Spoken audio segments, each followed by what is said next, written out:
condolences for the Senegalese peacekeepers who made the supreme sacrifice in MINUSMA yesterday.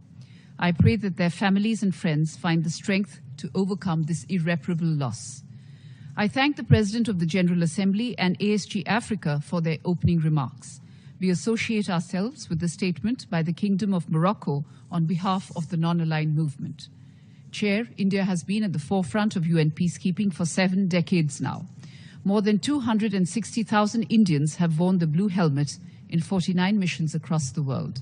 Today, we have more than 6,000 peacekeepers deployed in 9 out of 12 missions. The security landscape of peacekeeping missions today is more complex, more violent, riskier in short. Terrorists and armed groups view civilians and peacekeepers alike as fair targets. Certain armed groups have near-conventional capabilities. It is therefore no accident that fatalities among peacekeepers have been rising steadily. It is therefore imperative for peacekeeping to evolve to meet the challenges of contemporary times. To this end, I would like to make the following 9 points. First, mission mandates have to be clear and realistic. Tasking and resourcing need to be correlated. Making mandates ever more robust has not worked. There has to be a better solution. The need for triangular consultations for mandate formulation is starker than ever before. 2, local stakeholders, especially local populations, should be fully cognizant of the capabilities and limitations of peacekeeping missions.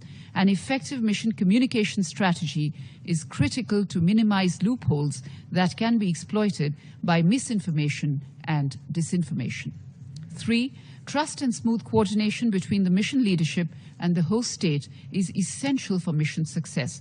Mistrust and hostility between mission and host state jeopardizes the mission and endangers peacekeepers. 4, malicious acts. Malicious acts against peacekeepers are a cause of deep concern. In 2022 itself, 32 peacekeepers lost their lives to hostile action. Bringing perpetrators of such acts to justice is critical for the safety of our peacekeepers. With this in view, India piloted Security Council Resolution 2589, which calls for promoting accountability for crimes against peacekeepers during its presidency of the UN Security Council in August 2021. In December 2022, we, as co-chairs, launched a group of friends that will seek to boost the efforts of the Secretariat and missions in promoting accountability for crimes against peacekeepers. This group will hold its first meeting in the end of March 2022. 5, strong security sector and rule of law institutions of host states can protect civilians from terrorist and armed groups and create conditions for peace and development. Capacity building of such institutions according to national needs and priorities is critical. 6, current conflict dynamics demand resources that grant mobility, agility, and flexibility to missions. Keeping this in mind, India is deploying a helicopter unit in MINUSMA by early May this year. The unit will contribute significantly to mission mobility and response capability. Similarly, harnessing technology is critical to increase mission effectiveness.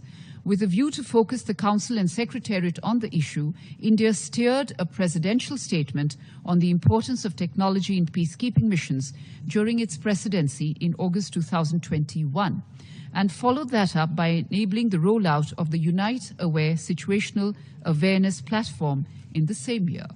We note with satisfaction the platform's entry in UNFICIP last month and look forward to its role this time in other missions, especially high-priority Chapter 7 missions. 7, India deployed the first-ever all-women's contingent in Liberia in 2007. This contingent established beyond doubt that women peacekeepers catalyze the involvement of women and youth in development activities, which is important for states emerging from conflict. Going forward, we intend to significantly increase the number of Indian women peacekeepers in coming years. As a start to the endeavor, we deployed our largest single sub-unit of women peacekeepers since Liberia in Abyei in early January this year. 8, India believes that UN missions should not exist in perpetuity. Exit strategies should be part of the mission planning process from inception. Maintaining redundant missions for political expediency diverts essential resources from the more important Chapter 7 missions. It is high time we reviewed the need for continuing such missions. 9. We appreciate the efforts of the Department of Operational Support to encourage the use of renewable energy in peacekeeping missions and assure our support to this worthy effort. We will endeavor to migrate one complete headquarters location to renewable power sources as a proof of concept by the end of this year. At the same time, we also feel that while we should do all we can to preserve our environment, such concerns should not eclipse the core reasons for which missions were originally deployed. Finally, Chair, I would like to pay homage